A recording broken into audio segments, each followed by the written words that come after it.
Hey everybody, and welcome back to the Firefighters Podcast. Now, you know how we constantly talk about this emergency services family, and some people are like, oh, is it really like a family? You know what, it is. And if you don't agree, then you shouldn't be listening. No, I'm joking.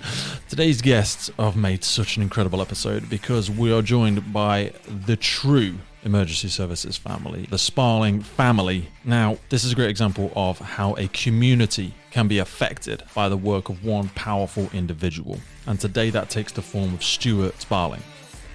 But before we jump in there, let's hear from our Firefighters Podcast family. A big thanks once again to our partner Blue Light Card. Now, Blue Light Card, they work to recognise the hard work and commitment of those individuals carrying out some of the most important jobs in our community by offering members an amazing selection of online and in-store discounts at over 15,000, that's right, 15,000 commercial partners across the UK. I strongly encourage you to head over to bluelightcard.co.uk. I mean, me and my family have been investing in some tech recently. Now, of course, we headed over to Blue Light Card like we always do to check what discounts were available. We upgraded our Sky package, got like 25% off. Bought my daughter an iPad the other month, and we got an Apple saving as well from Blue Light Card. And all of our phone contracts with O2 as well. And yeah, that's right, Blue Light Card have got us a discount, looking after us every single direction we turn. My strong encouragement is do not make a financial decision, do not make a purchase without checking out bluelightcard.co.uk.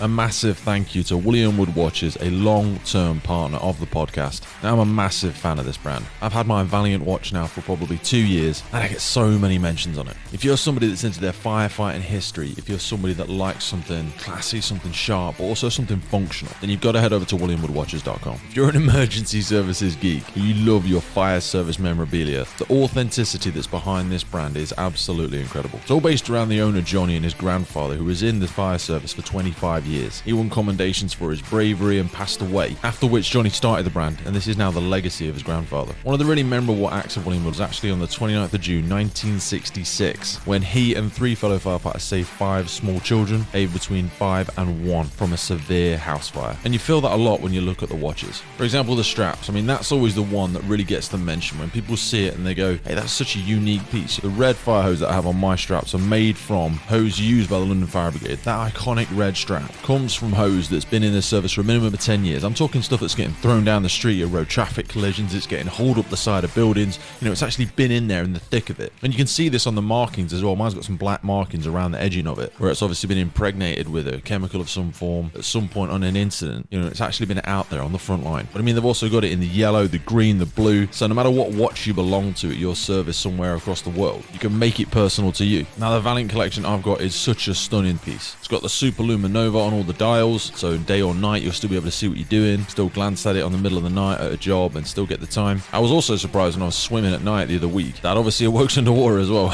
Even down to the small things. You glance on the side of the watch, you've got the British brass firefighter's helmet. It's been sort of melted down and carved into the side of it. It's such craftsmanship. I absolutely love it. Bigger than all of that, it's just the story behind it. It's a perfect thing for a Christmas or a birthday gift for any firefighter or lover of the emergency services. It is the perfect gift. Now, I know I keep banging on about my Valiant, but they've also got the Bronze Edition, the Chivalrous, and earlier this year they brought out the Triumph collection. This one was an absolute game changer, a stunning timepiece. So head over and check them out. I think they're running a 10% discount at the moment, so get straight over there. WilliamWoodWatches.com, an incredible partner of the podcast. Also want to give a shout out to our media partners, the Emergency Services Times and the Emergency Services Show. We're also working in line with the Cheshire Fire Challenge and the British Firefighter Challenge. Competition's back on in the UK towards the end of 2021. All the details are in the notes for the show. And that's the names in the frames for today's episode, folks.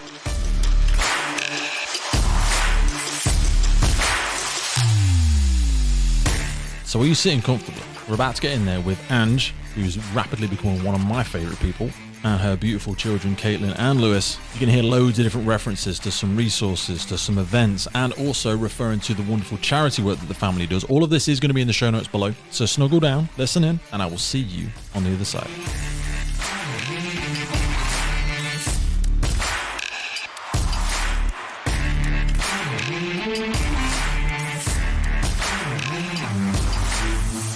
Guys, welcome to the Firefighters Podcast. How are we doing?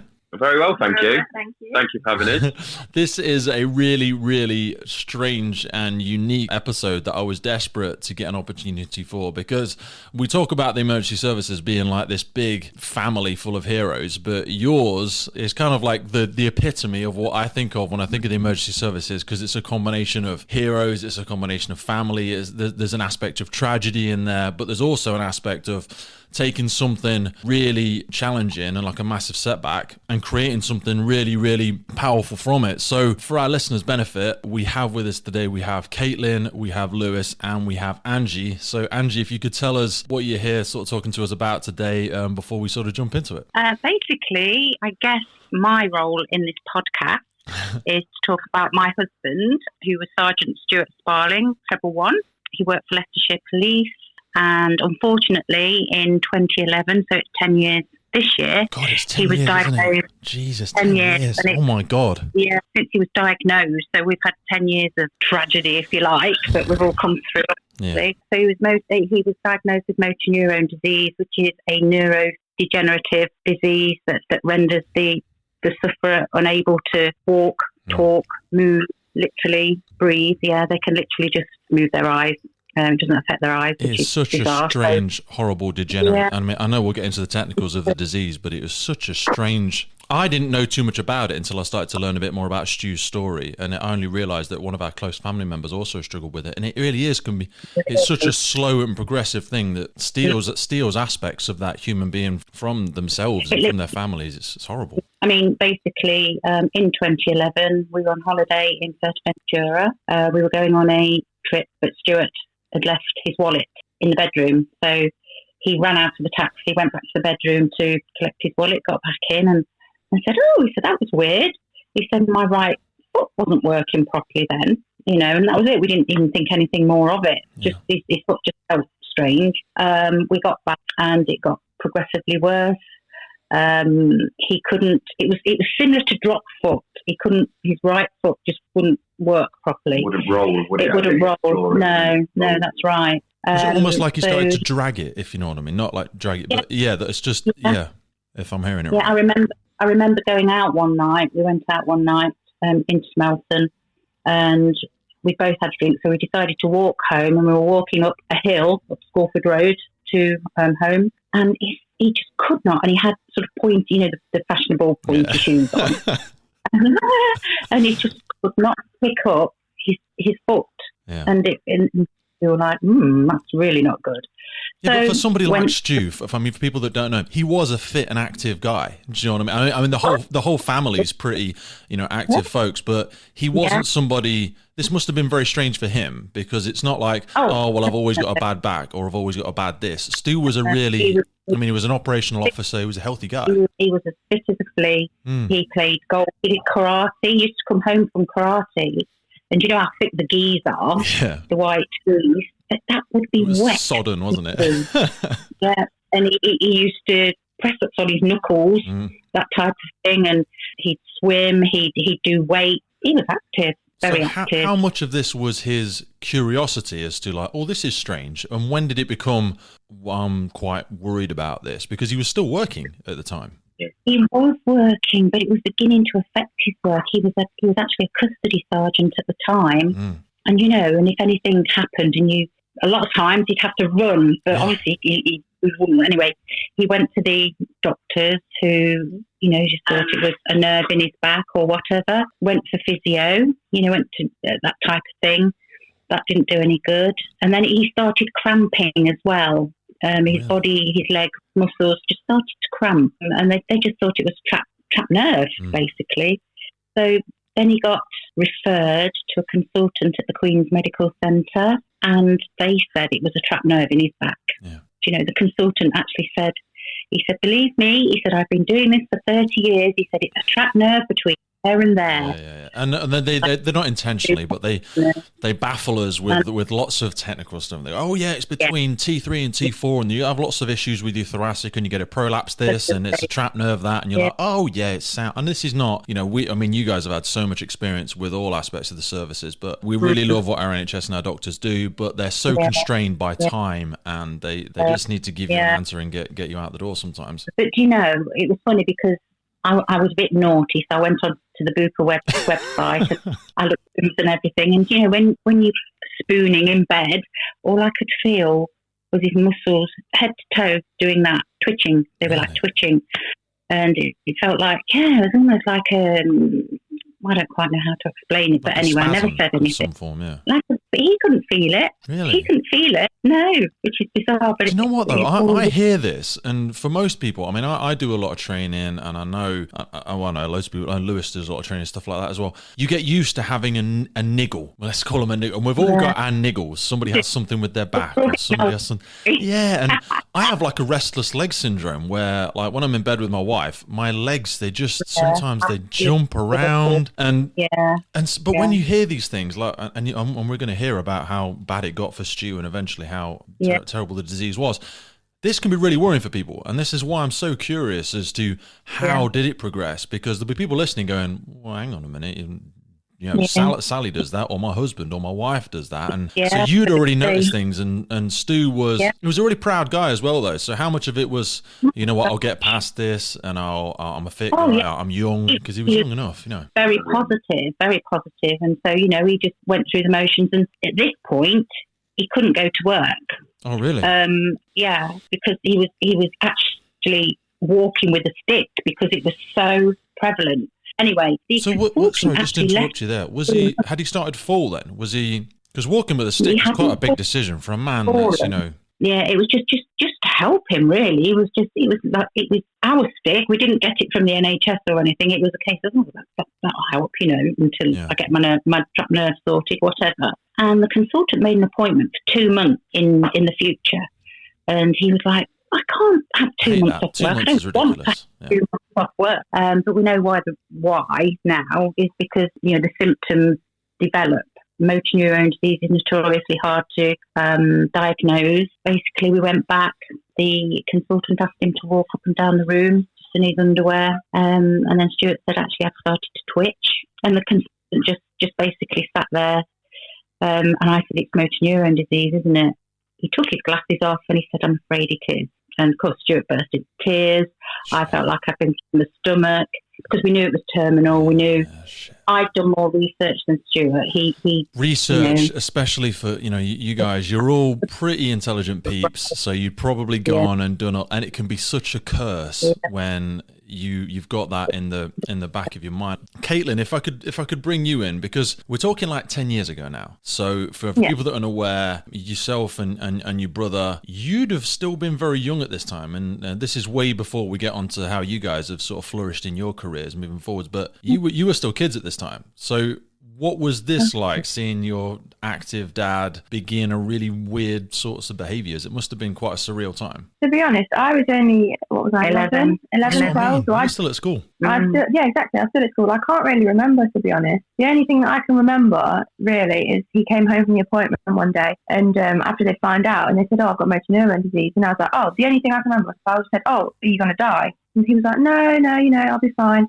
Obviously didn't tell me because I was only 11 or 12 or whatever I was. Yeah. And then obviously they tried to keep it from me because I was such a young, tender age. I can't really remember much. I don't know if there's an aspect of trying to protect people from it, isn't it? And I know, you know, obviously Angie and stuff, you guys have been like, let's not tell the kids anything until we know a little bit more about it. But even once you know, it's like, how do you have that conversation? Because we all know, like the C-bomb, you know, if someone says cancer, we know what that means. Even for very young children now, they're fairly familiar. But motor neurone disease, whilst, I mean, I don't want to get personal about it, but whilst I feel that's just as much of a destructive disease as sometimes cancer is, because it's very similar in the way that it steals a person's abilities from us. How do you try and communicate that? When did you or Lewis, when did you guys start to get an appreciation for the fact that Dad was changing into a very different person, and that he may start to act a little bit differently? Well, for me, it was sort of similar with Caitlin. I mean, I was 5 years older than Caitlin, so I was 15, 16 years old at the time. I mean, you were a different sort of age, so... Yeah, so I understood it more, but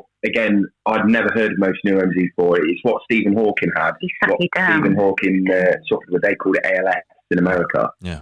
So obviously I knew Stephen Hawking was, story, etc., but I never knew that was the same as what my dad had.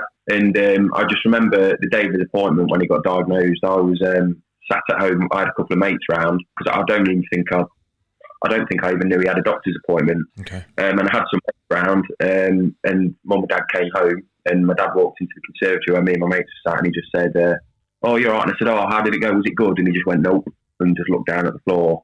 And, and at that moment, I sort of thought, oh, but I didn't really understand it still at that point. And then just watching him progressively get worse, I got used to him walking around with a walking stick, and he used to have which he'd attached to his leg, and then it attached to the laces on his shoe. So when he walked, it'd like pull his foot up like an elastic brace. Yeah. All of that, and it wasn't until I came home from work one night. I used to work as a waiter. I came home. I think it was about 10:30. I think Mum and Caitlin were asleep or upstairs in bed. And my dad was just sat in the conservatory having a drink, and he just literally sat me down and he just said, "Here's a book," and it was a book about motor neurone disease. And he says, "I want you to read this." And I said, "Why?" And he says, "Well, obviously, I've been diagnosed with motor neuron disease." He said, "I'm going to die from it," and it broke my heart. I feel like I'm well enough now. I'll never forget it, and it really broke my heart. Having your dad, who's your hero, tell you that he's going to die, and there's no cure. It's a horrible thing. It really is. Because we've all got an appreciation for the fact that we're not here. I know, man. Thank you for sharing. And this is so a very close friend of mine. His son passed away about a week ago, and I thought a lot about you guys. And I always think about close friends because we all know people in the emergency services who lose someone close to them. And he was saying to me that it never changes. Losing a loved one, losing a dad, losing a son, losing anything like that. People say time heals all wounds, and he was like, "I don't think it does." You're not being horrible, but it's like, that's bullshit. I don't think it does. It really does. Your perception of it changes, is what he was saying. He says, but it's a bit like getting dragged down a road. The scar is still there, and you're still being pulled over the same piece of tarmac. He says it helps to talk about it, and this is why I felt really weird, taking this episode with you guys, because I think it's such an important story to tell, and the fact you've done the work with the charity is just. To publicly share your pain in that way is incredible. But like you were saying, we're all aware that we're not here indefinitely, and we get that. But it's usually so far off in the distance that we don't really get an appreciation from it. Your dad had shared that with you. What was it like? Did anybody start talking about timescales? Was there any kind of we need to do the bucket list thing, or we need to Ange, you must have been having different conversations than the kids were having. What was your thought on? How do we manage this next year or this next 6 months or this next 2 months? Did you have an idea of time? Yeah, it literally was a seize the day situation, because the majority of motor neurone disease sufferers only sort of live for 18 months. They get what's called a bulbar palsy. So basically it attacks the top half of the body first. So that's, your breathing, which and is so horrible. Most people think of Stephen Hawking's of you lose your limbs and then progress. That was very, very different. Yeah, his was a rare form. So Stuart had obviously the lateral, so it was his arms and legs that went first. Yeah. So right leg, left leg, right arm, left arm. It progressively took him, but because we didn't know, again, the majority live for 5 years. 5 years. You get to 5 years and you've got motor neurone disease, you're doing really well. Yeah. So it's that type of thing. Isn't that a bit like a false compliment, though? And I'm not saying like it's not a nice thing to say, but if somebody said, "Oh, hey, but you might get 5 years," is there still an aspect of and so what? Not like so what, but God, it's so hard to try and put a positive. And you guys have just been so incredibly positive in the things that you've shared. But how do you re-energize yourself to go, "Hey guys, we need to make the most of now"? What was Stu's mindset like at that time? Stu's ethos was carpe diem, seize the day, and his was 1-1-1. So it was one life, one chance to it, one day at a time. And that's where the charity comes in. Yeah. And he was, out of everybody I know, I can honestly say he had the most will to live. Mm-hmm. He said, "I'm not going to die from this. I'm going to, I'm going to go toe to toe with it, and I'm going to fight." He was absolutely, adamant. It sounds so horrible, but somebody said to me the other day when I was sharing the message of the charity, and someone who's aware of Stu, and they said, "You know what? He was kind of one of the best people to get it." And I thought it was a weird thing to say at the time, but he's such a great example of someone that can be faced with a fairly overwhelming challenge. And he picked himself up. He dusted himself off. He went on to do lots of charity work for the actual MNDA, which is the Motor Neurone Disease Association. I mean, he raised in excess of 50 grand for them with various, we held a charity ball at the Leicester Marriott with over 300 people, police officers, and that raised 20 grand or 10 grand. I think it was £10,000. Yeah, it was amazing. Yeah, raffle off and stuff. Everybody was so much money. Yeah, everybody was absolutely amazing. But then, it became apparent. I mean, I'm not trying to disrespect the MNDA, but it became apparent that MND sufferers weren't getting the equipment that they actually really needed because of cost from the MNDA. Mm-hmm. And that's why the Treble One Trust came in. Mm. So Treble One follow number, obviously. And then we started fundraising for the Treble One Trust, and I'm still doing it now in his honour, in his name. All of you are, which is just incredible. But what I wanted to just capture, just for people, because even I'm totally unfamiliar with it, was, with all due respect, lots of charities that raise money, we do so a lot out of hope. There's a lot of pain happened, and then we're hopeful to try and make it better for somebody that might go next or somebody that might have to suffer through it. But unlike some charities where if we raise money and we come up with a cure, maybe we can fix this thing and save our loved one, but the sort of thing that Stu was struggling with, and that anybody with sort of that debilitating disease, there isn't, to our best of our knowledge, there isn't a cure. So this is why I find this sort of charity fundraising so incredible, because the person that's doing it, like Stu, there's no hope. They know they're going to die. This is so surreal. Yeah. It's not like, I need a liver transplant, so let's try and raise some money and get a liver. It's nothing like that. This person is not, they're not going to live. So it becomes all the more selfless that with limited time, yes, he spent a lot of it obviously with you guys, but to spend so much time doing things for people that will never ever be able to say, they won't be able to do it, there's no way to say thank you for it. I just find it so incredible. Yeah, I mean, we struggled so much to get the equipment he needed. A simple piece of equipment makes the world of difference to somebody that that can't move or whatever. So that's what meant the most to him. If he can help others, I mean, all of our donations are £1,000 plus because of the size of the equipment and whatever. But it was so important to him to help people like him that were struggling. And a lot of people haven't. A lot of people are older. They don't know the system, so they weren't as lucky as we were, because we had a friend that worked at the local surgery. He had a police officer friend who there were so many people that could help. Yeah, but a lot of people that wanted to help as well. Yeah, and you guys were not, I don't want to say lucky, because lucky is like a bad word, but because of Stu's career and because of how this is kind of a weird thing. People go, oh, it's all right for so and so because they already knew lots of people, and you're like, well, hang on a minute, yeah, but they knew lots of people because of the person Stu was. He didn't live his life with a hope that if he gets a horrible disease, he'll be able to leverage all of these connections. He was already the sort of member of the community that just over-delivered on everything that he did. So how did Stu's career start? Because when did you first meet Stu, Ange? Come on, give us the romance story.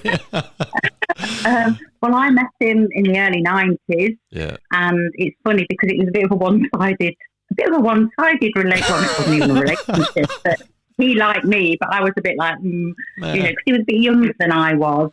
But because he had an older outlook, because his dad died when he was 17, so he was quite a mature guy age, but the age difference did bother me. But we were together for 25 years, so it wasn't a problem. So he didn't do badly, did he? Were you not in the market for a toy boy though? Because my wife is, my wife's over 10 years older than me, and some people sometimes they're like, that. It was 7 years. There's 7 years difference. And, I think, I've got my mum's genes, so I don't think I quite look a lot older than him. Although I think you can cut that out. No, we'll leave that in there. Don't worry. I know when I said I need some photos of you guys, I was like, there's some great photos of Angie out there. We literally just progressed. After 4 years, we got married. Then Lewis came along, and then Caitlin came along. We were blessed. We were blessed because we were happy. And don't get me wrong, the marriage wasn't perfect because, he was a policeman for a start. So, notoriously they're hard to live with because of shifts and one thing and another. But I'm quite laid back, and I'm not a nag, believe it or not. So I think that's what helped. So I didn't nag him No, for anything. I think people forget how difficult it is to be the family or the spouse or the partner of somebody in the emergency services, from shift work to the conflicts that we get, especially as a police officer living in his own community.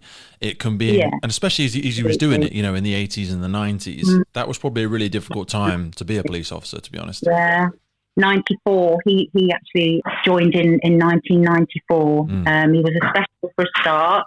He was too young when he first applied, so he didn't in first time, and that's when he became a special to get some experience behind him, and then he sailed through, and he was dedicated. He was a great cop, and I tell you, he was a really popular guy. I know he was. And Lewis. My poor Lewis, he's got his collar number. He's got big shoes to fill. I know. I felt a massive pressure of that. I mean, Lewis, I did want to ask you, what was it like growing up with a dad who was a cop? Because I think that's quite a strange thing, especially somebody like your dad who was so well known in the community. Does it kind of, because we're all a bit mischievous when we're younger, did that kind of have an aspect of, oh, well, Lewis's dad's a cop, so we can't really do X, we can't do Y, we can't do Z? A little bit. It was strange in school because a lot of people in school didn't really like me because my dad was a cop, which I thought was stupid. It's so much stupid and unfair. It is unfair. It is, they just thought you were a snitch, you'd get them in trouble, this, that and the other. It wasn't the case. I actually, growing up through my early teens, I was a bit of a rebel. I rebelled because my dad being a police officer, I had to keep myself, in line. I imagine it made you want to do it more than anybody else, to be fair. Yeah. I didn't, I wasn't like breaking rules and committing crime and stuff. But, I just rebelled. I went out. I started smoking. It was a cool thing to do.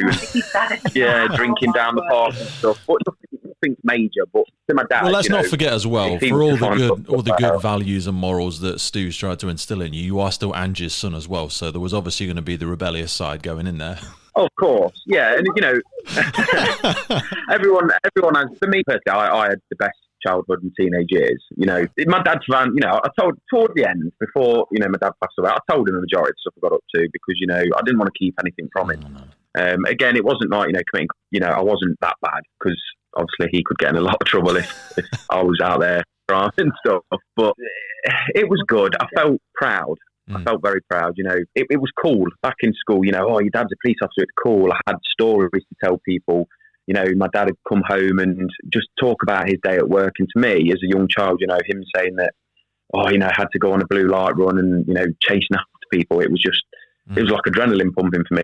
It sounds silly because he's telling me a story, but to know that my dad was doing that, it was amazing. 100%, it really was. 100%. I mean, I know you've now got a really unique perspective because you have been in the job and doing it. And, we all know that sometimes a blue light run is a pretty mundane thing. But nonetheless, these stories they're not all tongue-in-cheek. We really do go to some fairly harrowing stuff. And like you say, your dad in the 90s, he was around during a time where, I mean, no different than now, really. There was lots of challenges, domestic violence. There was a lot of drug use going on in the area. So he really was quite a significant part of the community. But he got his really horrific disease. All this started happening around when you were like 16, 17 years of age, weren't you? Now, had you already started to begin to flirt with the idea of becoming part of the emergency services? Because, I mean, for anybody that doesn't know, what do you do now for a living? So now I'm a police officer. I've been a police officer for the last 3 years, and I've got my dad's collar number, but we'll go into that in a minute.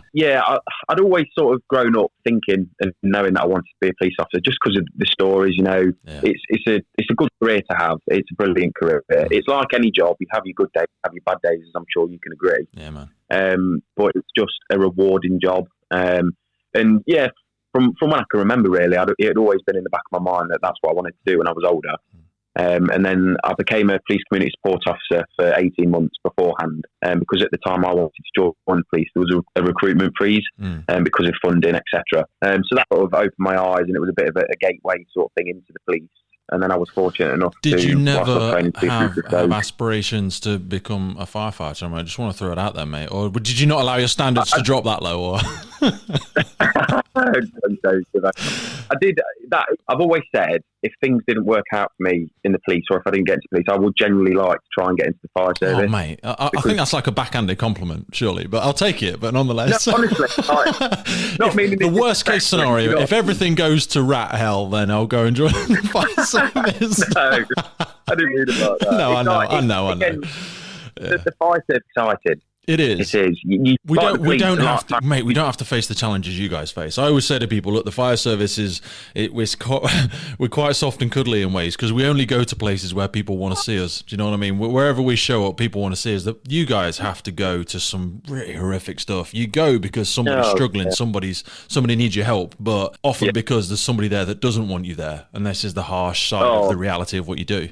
Massively, definitely. There's the amount of abuse we get. It's unbelievable. When I was a kid, I wouldn't dare speak to a police officer how the youth of today talk. It's just horrific.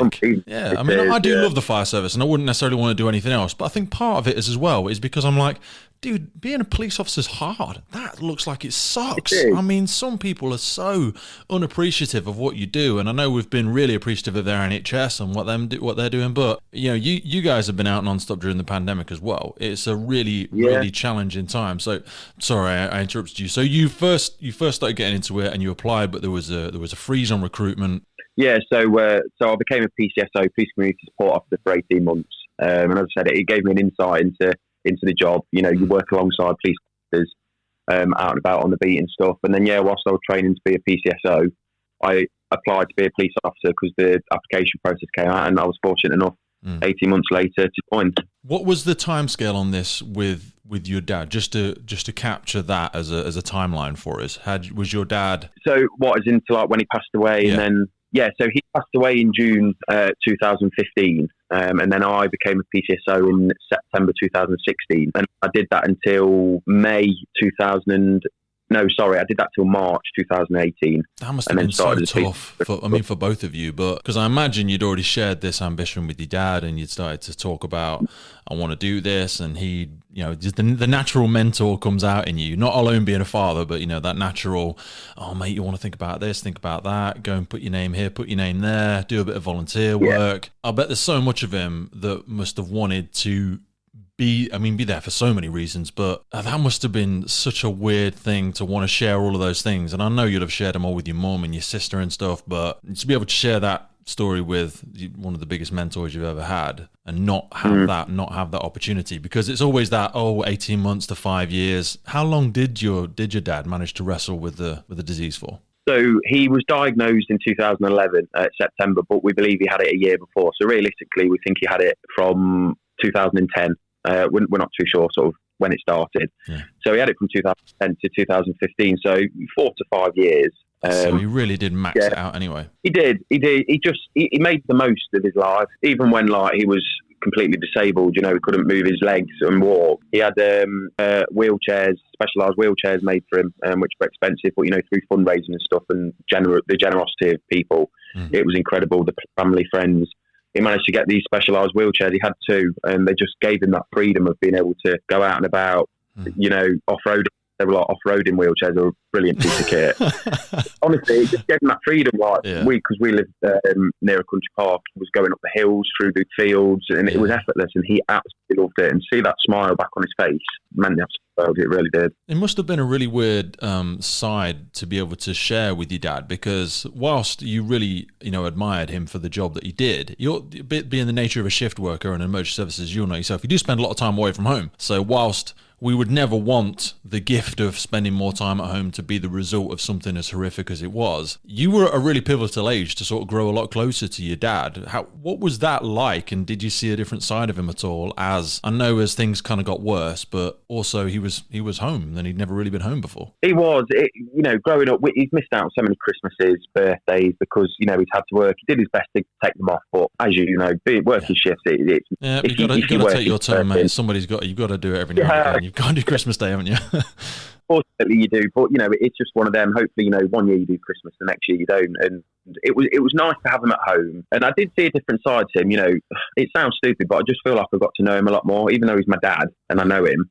You know, I got to see a side to him that I didn't really see. And at the same time, it was upsetting because he couldn't go to work. He loved his job. He absolutely loved it. And because couldn't go to work, and because his body was, just shutting down on him, he used to get so frustrated with the smallest of things. I was about to say frustration and anger, because he was such a fit guy, and he wasn't like overly proud. He wasn't like ashamed of asking for help, but having to ask for help now for some fairly mundane things where he must have just felt like, this is just ridiculous. How can I not do this myself? I don't want to ask my flipping son to help me open the drawer or help me put my pants on. Do you know what I mean? That must have been crazy. It was heartbreaking. He was full of dignity. He was such a dignified man.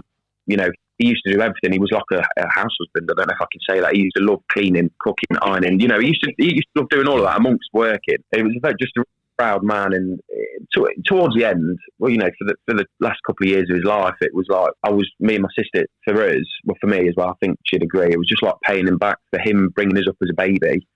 Having to do everything, feed, give drink, cigarette, dress, take to the toilet. We had to do that. Yeah. And for him, that was heartbreaking. He hated it, not because doing it wrong or anything, but just because it's something that we as people take for granted every single day. Just like being able to put food on your dinner plate. He couldn't do that, and it was horrible to see. It was upsetting to see him get so frustrated. I mean, Caitlin, I wanted to ask you as well, because you were a really, obviously the youngest of the family, and you're obviously a young lady at this time, going through all your own, we're not going to do anything personal, but you're going through all your own sort of own crazy personal changes there. How much did this force you to, not that you weren't mature, but force you to grow up at a time when you just wanted to kind of be a kid, but you also wanted to help your family, help your mom, help your dad, help your brother? But that must have been really weird, because you were, like I say, you were 11, 12 at the time. So I was 11, 12 when he got diagnosed and everything, and it did force me to mature quicker than I really should have. But it wasn't always a bad thing. Like I didn't have the same childhood that most people would have, or teenage years, should I say. Still wouldn't change it for the world. It's taught us so many things as a family, and it's got me where I am today. I wanted to say, because you've got a really just share there. Sorry, at that sort of moment, double click on what career did you end up pursuing? I'm a paramedic at the moment. You couldn't write it. It's amazing. Yeah, I work at East Midlands Ambulance at the moment. I became qualified at 20 years old, qualified paramedic at 20. Started practicing properly at 21, and I absolutely love it. And I feel like if I hadn't have gone through what I went through at such a young, tender age, and because it shaped me to who I was or who I am now, I don't think I'd be where I am today. I just think my life would be so different. I often say to people that some of your greatest strengths, if you look closely, they often sit right next to one of your biggest scars, if you know what I mean. So one of yours, and I say scar in an affectionate way, you've had to go through something so incredibly painful that now what you value most has come from that void of having to see a loved one go through it. So it must give you a tremendous amount of empathy and sympathy versus, not better or worse than any of your colleagues, but it must give you such an incredible lens to see some of the, I mean, what you guys do is really challenging. Yeah, considering obviously I went through it myself, like you say, I can sympathise with families, and I can really not feel like a connection, but I can really relate to the situation. And when my dad passed away, I did suffer with my own mental health problems. I'm sure it's a normal thing. It's like with the mental health jobs that we go to, I can respond to those. I know I can relate to them, and I can say from the bottom of my heart that I can share my experience with patients, and it just builds that connection with a patient. Like if someone, it just makes it stronger. If that makes sense. Oh, totally. Yeah. And it changes the way that you look at life and you look at the job, because you've been there and you know what they're going through. Really. Does it fill you with a certain aspect of, I mean, there's so many places to go there, but I wanted to say anger, because you were at an age where most people are worrying about wearing the right thing to school, or, my makeup's this or my makeup's that, or she or he doesn't fancy me or something like this. Was there ever an aspect of, are you fucking serious? Do you know what I mean? How dare you worry about such insignificant crap, which is not insignificant. We say that with people with respect, but you kind of wanted to have those, you'd have killed for those problems. To have things like that would have been an absolute blessing. But was there an aspect of, well, I don't want to be selfish and talk about my problems when, mum and dad and Lewis and everybody's going through some fairly harrowing stuff? How did you, I mean, obviously it did spur itself out in different aspects that you struggled with, and I thank you for sharing that. But how did you navigate that? Did you reach for help in the family, friends, professionally? How do you think, and what advice would you give to somebody, because I'm sure thousands of people go through that? So growing up, I was never an oversharer. I always kept things to myself. I kind of like bottled things up, which is absolutely the worst thing to do. In the job that I do now and like learning and all the training that I've done, the best thing that you can do is just talk. I know you might not want to, whether it's to a friend, your family, your parents, you know, helpline if you've got the Samaritans and stuff like that. It's the best thing to do, because the more you bottle it up, the more you're just going to work yourself up in your mind, and it'll just, if you bottle it up, it's just going to eat you up from the inside out, and it's just not, just talk. Is there a big thing about signposting there as well? Because I mean, you guys, I mean, you're professionals at it, so you know what you're doing, but some people feel scared about asking or even telling somebody about something in case they don't know what someone else is going to say.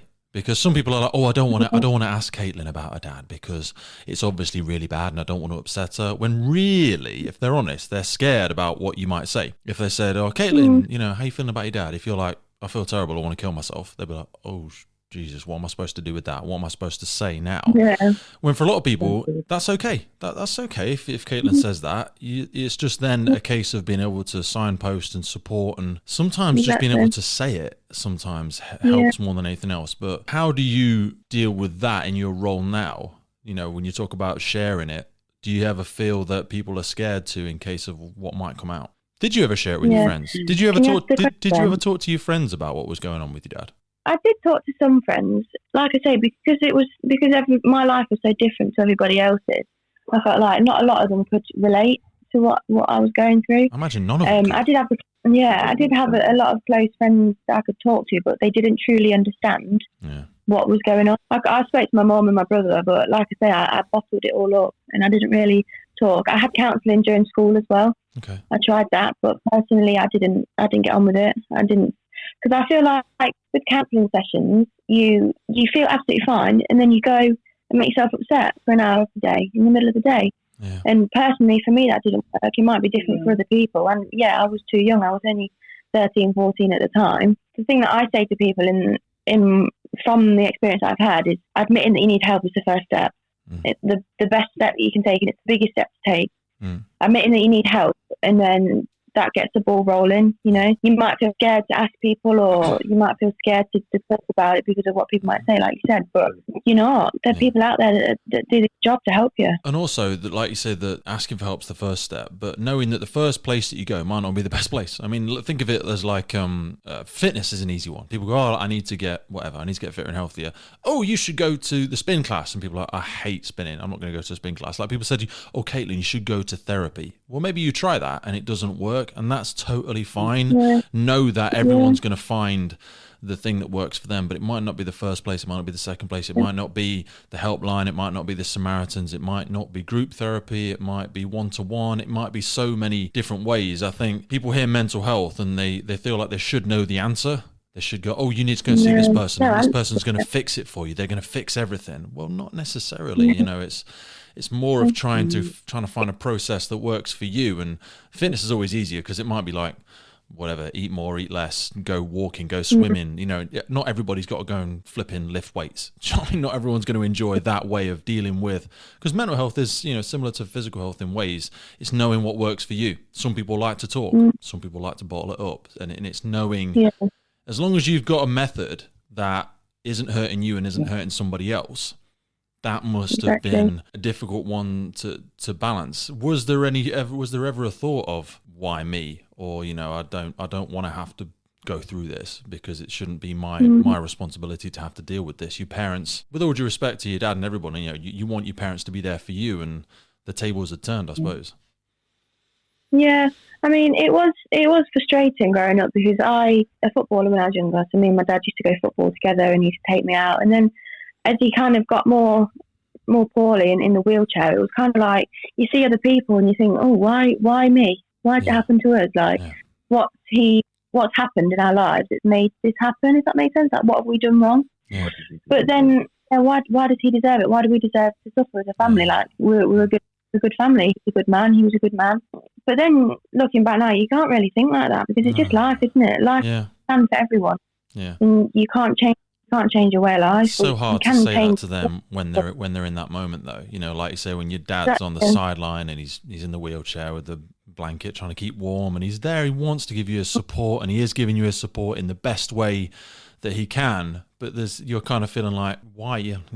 Just to paraphrase you, really, why me? Why can't my dad just run out into the field with me? Why can't he do that? And then when you see your friends getting angry at their parents, and you think, you know what? I'd switch in a second. You've no idea what we're having to go through. One thing I do say to like friends and like patients, when they're like, oh, I hate my parents, or they've done this or done that, or I've not spoken to them in a while, you think like, I'd give anything to be in your position. Like, don't, just because it's happening now, don't let it affect, your parents. You've only got one set of parents at the end of the day.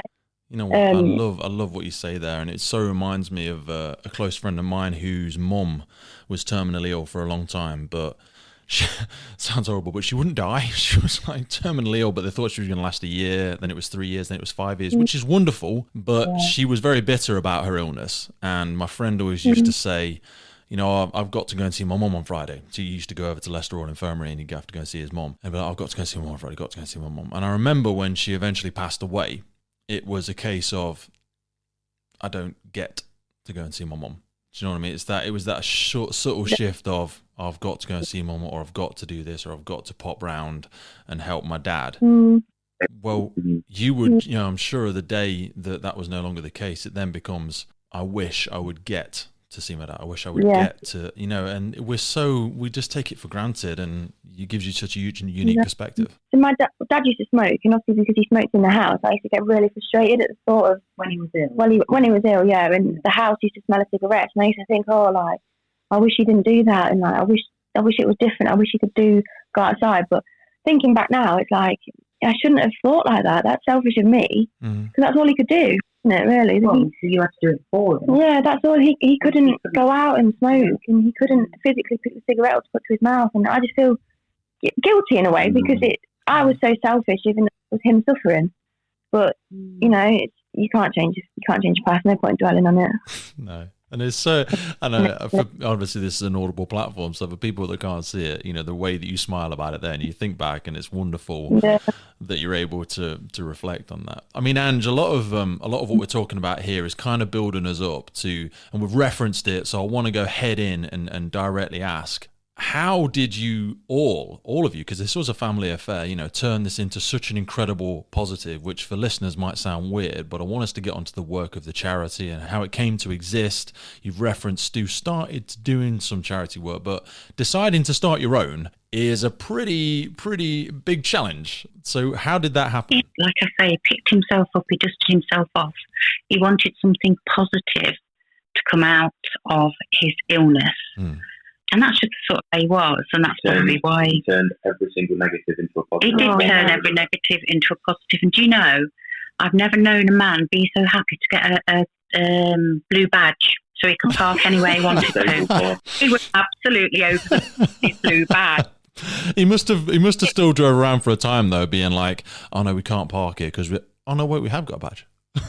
You're just so used to never parking in those places. Yeah, you would never park in a disabled. I mean, that used to. Yeah. But another thing that he really loved was we went to Alton Towers. Alton, and because he was in a wheelchair, he couldn't move. He literally sat there, he could not move. But he actually got to the front of the queue, to go. He actually said to everybody, if you want to go in front of the ride, take me to Alton Towers.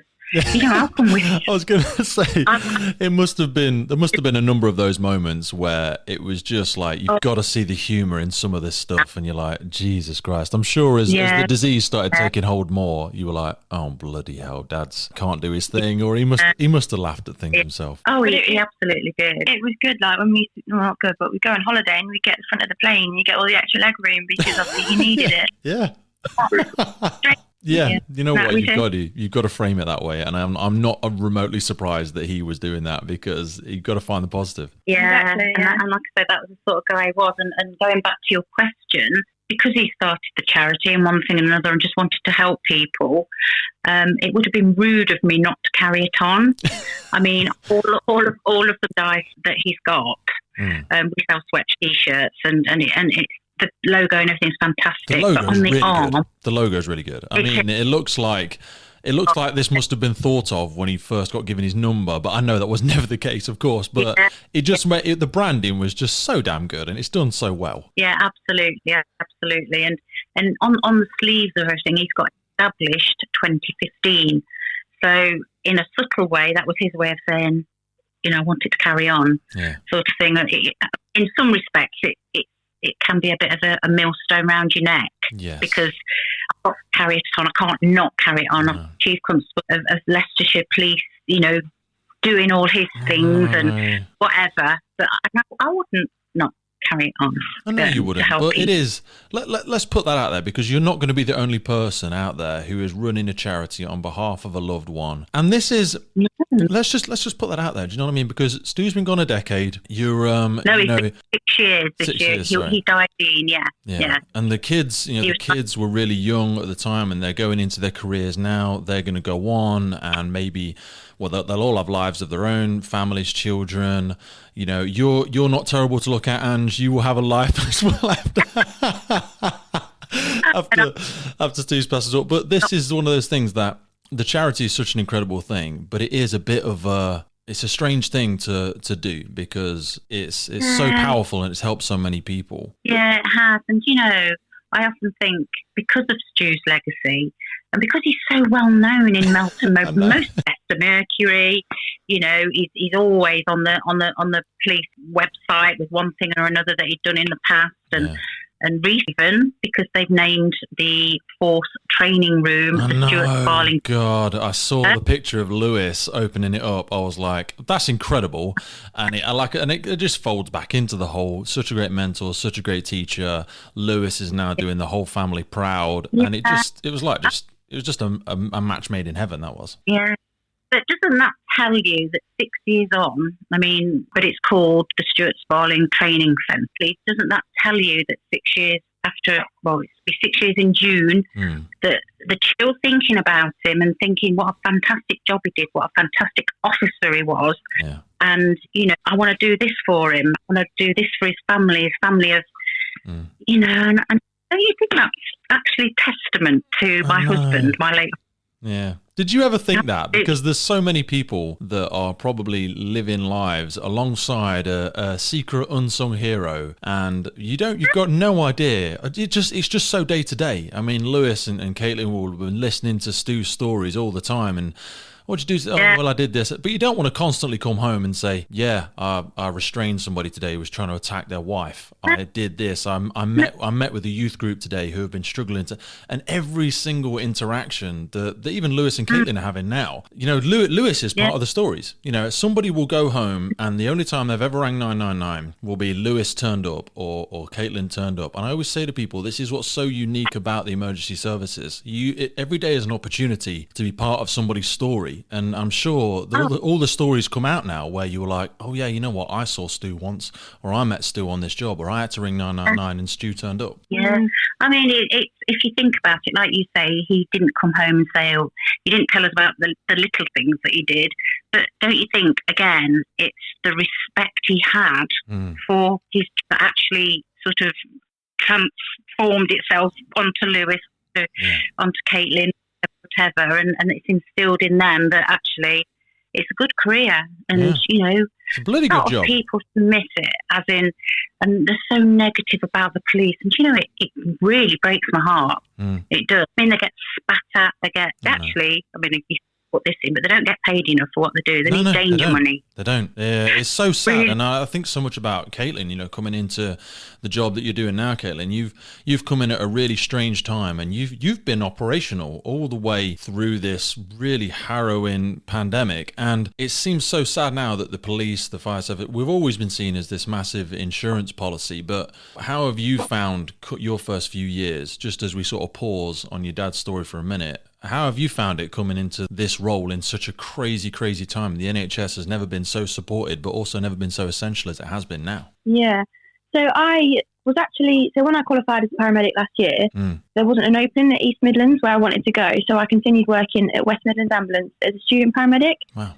So when it first started, I was working as a student over there in Coventry. And then I actually got the chance to go on telly. So there's a program called Paramedics Britain's Lifesavers, and it was all about like students who stepped up to become, because I was just a university student, so I wasn't getting paid or anything like that. And No. I stepped up and I volunteered to work as a student, obviously to have more ambulances out on the road and double up the crews and stuff. So yeah, it was a program called Paramedics Britain's Lifesavers. I got filmed a couple of days out on the road. You know, they followed me and they followed my story. And I think because of the story of Dad, how it shaped me to be who I am and what I wanted to do. And they were just drawn to the story, really. So Channel 4, 3-part episode, and I was on the first episode. Oh, no. What was it like coming straight into the role? I mean, because you've not known the role during peacetime, if that makes sense, without glorifying it too much. Yeah. You've come straight in and people staring at you on an ambulance thinking you've been in 10 or 15 years and you're such a consummate professional, and because of what you've had to go through with your dad, you probably bring such an air of calm and professionalism to the role. What was it like, you know? And I know people will see it when they see the episodes and stuff like that, but what was it like coming straight onto the front line during the pandemic? It must have been crazy. Yeah, to be honest, I felt like, you know, like they say the one where it's really elegant on top, but underneath it was flapping. It was literally like that. Yeah. It was like, wow. Like, obviously working as a student, it's completely different because you've always got a paramedic with you and you've always got someone there. But going out, like when I first went out as a paramedic, it's like, oh gosh, I'm the adult. I know, like, my brother-in-law's a paramedic, and we've had him on the show before, and he said you sort of look over your shoulder and you're like, oh no, it's me. I'm the person, I'm going to make all the decisions, and everyone's staring at you like, what do we need to do, paramedic person? And you're like, I don't know, we're going to do this, and I'll say it really confidently and hope everybody thinks it's the right decision. And you guys, and it's the same for you and your brother. I always say this about the fire services. It's a bit harsh because there's at least 4 of us there. Do you know what I mean? We're always part of a team, but you and you're at best you're going to have 2 of you there, and usually one of you, with all due respect, is the driver or the EMT. Pretty much all resting on your shoulders. That must have been crazy, especially during this time. It was crazy, and it was a lot of pressure. So I'm only 21, and it's just a lot of pressure, and like a lot of colleagues that I've worked with have been in the service for years, and even though they're technicians, they're still probably they've obviously got more experience than me, and the knowledge is probably better than mine. And it's still like, if anything major was to happen, it all falls on me. Like I'm the one paramedic on my shoulder, and it's like, bloody hell, like, oh my God, like. Because I've had this where during this time, we've had new recruits trying to learn the role, and you're just becoming operational alone at any time in the last, 50 years. Has been a really challenging time. You're trying to stay up to date on all your procedures, but it's like the game changes every 2 days. You turn up on shift and they're like, just get your kit and get on the rig, and we'll tell you what's happening as we get there. And I'm a crew commander in my role, and I'm like, people look to you, and as I'm sure they look to you, and expect to know. They think that you're the oracle of the emergency services. You must go out there and they're like, oh, thank God the paramedic's here. She must know all of the most up-to-date stuff because she's got the pulse. She's just been on the phone with the Prime Minister. Like they think you know what's going on, and you're like, we're just doing the best we can every day. We're kind of making it up as we go along, with all due respect.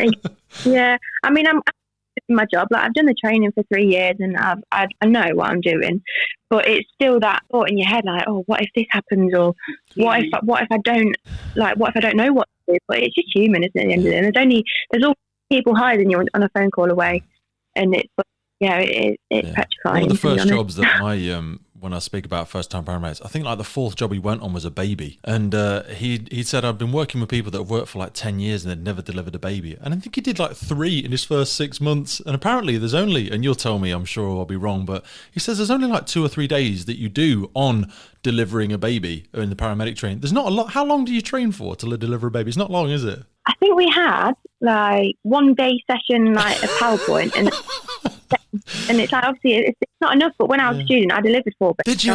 Oh my God. It's so much more common. I thought that was weird, delivering 4 babies as a student paramedic. Jesus, must be crazy. I know. I was lucky because I had other paramedics around me, but I think now when I'm delivering one, I'd be like, oh no, like, please pray nothing goes wrong. Yeah. But you have the training for it, and I still think it's crazy. So, Lewis, I wanted to touch back because we obviously spoke about your dad's training centre opening up and stuff like that. Now, with all due respect to your sister, yours is a kind of a unique position because you've been in the service a while now. You've established yourself as a competent officer, but there's always that, oh yeah, I knew your dad. Your dad was amazing. Your dad was this. Your dad was that. But also, you know what? I'm my own person. I'm pretty good at what I'm doing. I'm not under anybody's shadow. I am who I am. Has that, and you never want to seem ungrateful. You never want to be like, oh no, forget about my dad. I'm a police officer in my own right. But that must have been a very difficult challenge. It was. I will admit, I struggled, not massively, I struggled quite a bit when I first joined the job, mainly because having his collar number, it was a massive weight on my shoulders because, Did you want it? Everyone. Did you want the number? It's a weird one. I was a bit unsure. Yeah. It is, because he was such a well-respected officer. As you know, that things could go wrong in a job for an individual. And I always had to my mind, one, it was my dad's collar number, and it was, when he died, it was retired, so no one could have it ever again. Yeah. And then the constable, Mr. Simon Cole, unretired it for me, just for me, and it's such an amazing moment, and it's just a sense of achievement for me, really, to carry that. But at the same time, it was that, something went wrong, and because of the charity, which is the Treble One Trust, it would reflect badly on. Yeah, and it can be for we all know stories of a wonderful police officer who's just been in a bad situation. Someone's made some incorrect or erroneous accusation, and you would never want that to be a case. And, because you could go through 2-3 years of a court case and everything goes, oh no, it was actually nothing to report. It was just, and then it would have been dragged through the mud. There's always that sort of looming over your head, isn't there? There is. It was a big, not a burden. It was a big thing to take on. But at the end of the day, I'm so happy that I did it now because, I'll go to custody or I'll just be somewhere and someone will be like, oh, what's your collar number? And I'll say, oh, Treble One. And they'll be like, oh, you Stu Sparling's lad. And I don't think anyone would come up to me and say, oh, your dad was a bit of an arsehole, he's done this and that. But I've never had that. Do you know what I mean? So every single person that's come up to me has said nice things about him, and it's just amazing to hear. Like, goes back to what my mum was saying 5-6 years on, and I still get it now. Oh, you Stu's lad, and yeah, I'm lucky because people knew the number, people knew my dad, and I've sort of been accepted into his shoes a little bit. Yeah. I'm still my own person, as you say. Sure, yeah. I've still made my own legacy, and I will continue to make my own legacy. But it's nice to just have that and have my dad on my shoulder, sort of thing. What does Lewis's career look like? Not to get into it's not a management review meeting or anything like that, but you're so early into your career. I'm sure if Stu, if your dad had looked back on his career, he'd have had no idea where it would have led him and how it would have ended. But the police is a very different place now than it was when your dad joined. And how do you see the job? Because there's so many more factors to the role than there ever has been. The communities are so much more complex. There's so much more work that you're expected to do, and like your mum rightly referred to, you're not given the respect that perhaps, with all due respect to your dad, I wonder if it's kind of a harder job now than it ever has been, to be fair. Yeah, it's a lot harder now. We have to deal with a lot more now than we did. One of them being mental health. It's such a big thing nowadays. Obviously, it's not a problem. My sister suffered with it. I suffered with it after my dad died. So you can relate, but we're almost having to now be like mental health professionals as well as police officers, as well as paramedics. We're expected to cover such a wide variety of skills, which we do get trained on. Yeah. But, some of them you deal with more than others. Others you might not deal with, for years. And it's strange, but it is a lot different now to when it was, when my dad in the day, because now you've got video cameras, you've got social media. And it's all there. I'm sure you've seen it. Videos and stuff are there to protect us, but it also you feel like it's I feel it. It feels like it stops us doing our job sometimes. The things that we know to be right and the things that we want to help the community with, but you don't want to ever look like you did preferred treatment or you're not treating people how they quote unquote deserve to be treated. But that must be the hardest part. And obviously now your dad's had his name attached to this training centre. There's kind of like you're in a strange place now where you see new people coming into the service. What does the police service look like on a day-to-day basis now, and would you still make the same decision to join again? For me, I would still make the same decision to join again. My dad always said, when I was looking at joining the job, and I was, I made my mind up, he'd been in for 20 years, and he said, from when he first joined in the last 20 years, the job has changed so much, unbelievable amounts. Well, that's just because it's just, trying to keep up with society, technology and things like that. But I would still join, absolutely. You just get such a good feeling, when you really have helped someone, as I'm sure you do, and paramedics, etc. When you really help someone, and just to get that I just can't get my words out. It's just, you just get such a good feeling. You know, it's not all the time. It's a vocation, isn't it? You have to want to do it, otherwise it's going to be so hard. And I wanted to, we've spoken in and around the charity so much, but people are going to fall head over heels in love with it. Perhaps they've never learned anything about it, but I want people to get a real appreciation for how they can get involved with it, because you've done some pretty cool stuff. The charity's been going a while now. What are some of the fondest memories of some of the projects you've been involved in? Well, me, myself and I have done mudder challenges, 12 all Tough Mudders. My daughter, she's done 3 Tough Mudders. Jesus. Oh, 4, telling me now. You know what a Tough Mudder challenge is? We've had, I don't know, football matches with the Leicester Legends. That was always arranged by Ian McGrath, who was Stuart's best friend and also a colleague. An amazing man, and Ian and his wife Tracy helped us so much. And when Stu was, you know, sometimes I think we've done everything, and other people have done lots of things. A chief superintendent, Stu Pryor, he went to the top of Everest. Jesus. Went to the summit, and he did that for the Treble One. That's a pretty amazing one. Oh yeah. Well, there's a big obstacle. Inflatable obstacle course. Sorry, there's an inflatable obstacle. She doesn't know what she's on about, Lewis. For God's sake, take it off her. There was a newsletter onwards, so the area that I work, regarding charity work. And the chosen charity was the Treble One Trust, and there's an inflatable obstacle course in September. I think it's somewhere in Nottingham. Okay. A load of us, including myself, and a load of other colleagues that are running, so you can do 5K, 10K or 15K. Is that September this year? Yeah, I think it's September the 11th it is. September the 11th. It's to raise money. That one of my colleagues, she's been brilliant. She set up a GoFundMe page, which is linked to the Treble One Trust. Oh, wow. So, you know, people that we'll stick that in we'll stick that in the notes, because what I want to do is be able for people to, because they'll have been captivated by this. Where's the best place people to go to find out more information? Because obviously they can hit the GoFundMe page, but I know you guys have got your own platforms as well. There's a Treble One Trust website. I can't remember what the actual link is, but if you just obviously go into Google, we'll stick it in the show notes, people will see it below. Yeah, Treble One Trust, it'll come up on the website. We've got a Facebook page, Twitter page, like that, and they're regularly kept updated with the events that we've got going on, albeit because of COVID, we've obviously not really done any the last sort of year. It's been so challenging. Well, I was blown away that you're actually being able to try and put one together for September. The way everything's looking, it looks like September is going to be able to work for people, though, because I found a lot of people through this pandemic, with charity work especially, it's been so difficult just to be able to get people involved. Not because people don't want to, it's just because it's so damn hard. It has. Obviously, they stopped all of the big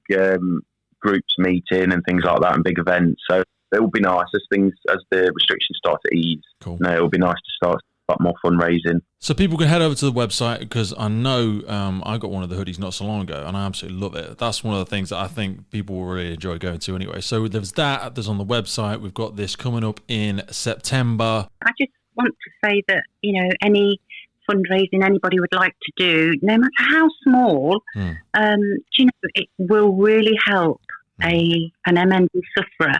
And we only cover Leicestershire and Rutland simply because, you know, we can't be national, or nobody, they wouldn't get, you know, the donations that they require to get the equipment they require. I mean, I've made quite a few donations this year, and really, you know, we just really want to keep it going.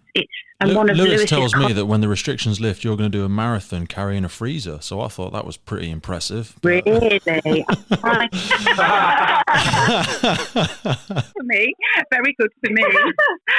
But yeah, so now, you know what? In all seriousness, and I'll put this on there because I've got something that I want to do. And I'd love to speak to Lewis and maybe even Caitlin about it as well. Last year, I did an ambulance pull for the NHS. We did. It was like, was it 16, 78 or something like that? There was an event last year, wasn't there? The NHS had been going for a number of years. I don't know what it was. And we said, it started in 75. It's 75, wasn't it? Yeah, it was something like that. And I pulled an ambulance for just over a mile, and we raised a load of money to do it. But I wanted to do it for a marathon. I can't pull for them.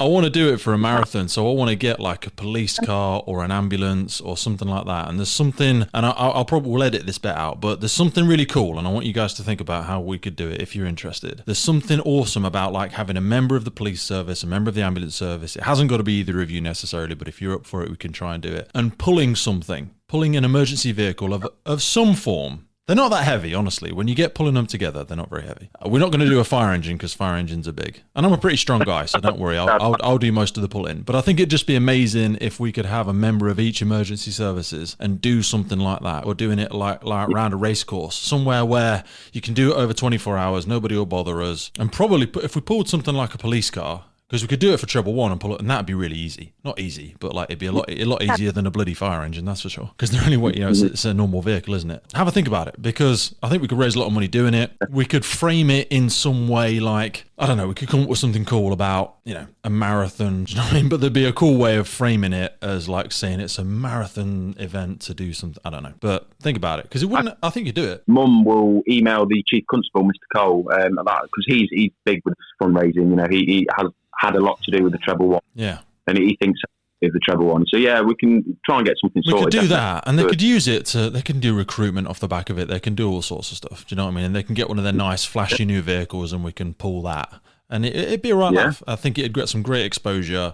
And I say we can do it on a secluded airfield somewhere and just do the same 1 mile lap 26 times or something. Yeah, I think Mr. Cole would do that himself, to be fair. Yeah. Yeah.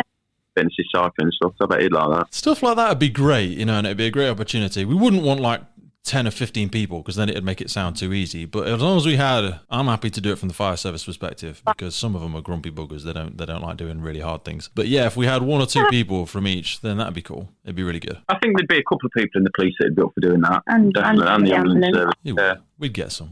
It's just, we don't really talk about this sort of thing often, as you can tell, I got a bit upset earlier. And it is nice to share the story with people. It is, man. Yeah, we're always happy to talk about it. It's just, like I say, 6 years on and people are still interested in this story. And it means the world to us. It really does. Me, my mum and my sister. Love it. I'm so glad we got this opportunity to get that time together. So we'll get our heads together soon, and we'll get some sort of marathon challenge under wraps, and people will have to listen out to future episodes to hear what it's going to look like. Yeah, definitely. I'll get Court Comms or something on the police intranet. So officers, I'm sure there's a couple of big officers that would be up for it. I think in the job. If we're pulling like an ambulance, can we have like someone discreetly sat in there, like on the gas? Because I won't be able to. We'll put an Avengers team together. Don't worry. We'll have a great team doing it. You're a tough mudder, Caitlin. You can do that 4 times. You can do anything. Yeah. Well, still did it. There you go. You see? Well, yeah, that sounds good. We'll definitely look into that and get something sorted. Thank you so much for your interest. It's really appreciated. And as I said, we apologise for it taking so long. Hey, good things are worth waiting for, Ange. You know that. Well, they're absolutely right. You really are absolutely right. And you're an amazing man doing what you're doing. So thank you. Yeah, thanks a lot, Steve. We really appreciate it. Ange, Caitlin, Lewis, thank you so much. I love what you're doing. I love being able to be part of sharing this incredible story. So I can't wait to see what happens in the future. And when lockdown gets a bit easier, we'll all get together and have some fajitas or something and talk about the next challenge to come. Gin. Have some gin, yeah.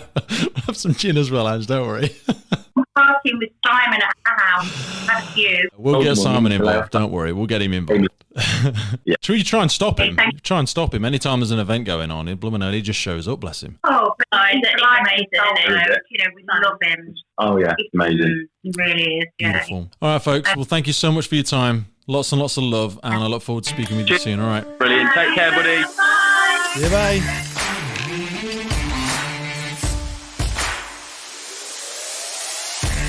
Man, I loved that chat. That's got to be one of my favourite ones. I always love it when we have a couple of people on the podcast because it makes for such a rich and interesting conversation, but especially when there's such 3 lovely people like Angie, Caitlin and Lewis. Honestly, felt all warm inside, even listening back to it. Such an emotional roller coaster. In all seriousness, I want to thank Angie from the bottom of my heart for what is just, God, I can't even, for somebody that runs a podcast, words cannot do justice to what this woman has had to go through and how she supported her community, supported her husband as he went through this, and now supporting her children as they go on to live their own lives. And also for Lewis, wow, we spoke about how his dad set such a great example, but now how there's that expectation as well as Lewis steps into his own career. He shared some massive things there, and I really want to thank him for being so open. Caitlin completely blew me away with her openness to share some of the challenges she's gone through with her mental health. And I know She is not alone in this, and I know so many people who struggle every single day with a challenge that is not visible, wrestling a demon that you can't see. So how confident she was to share that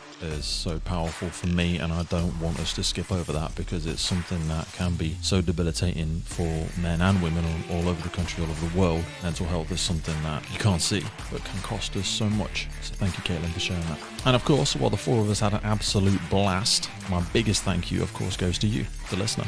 Yes, you.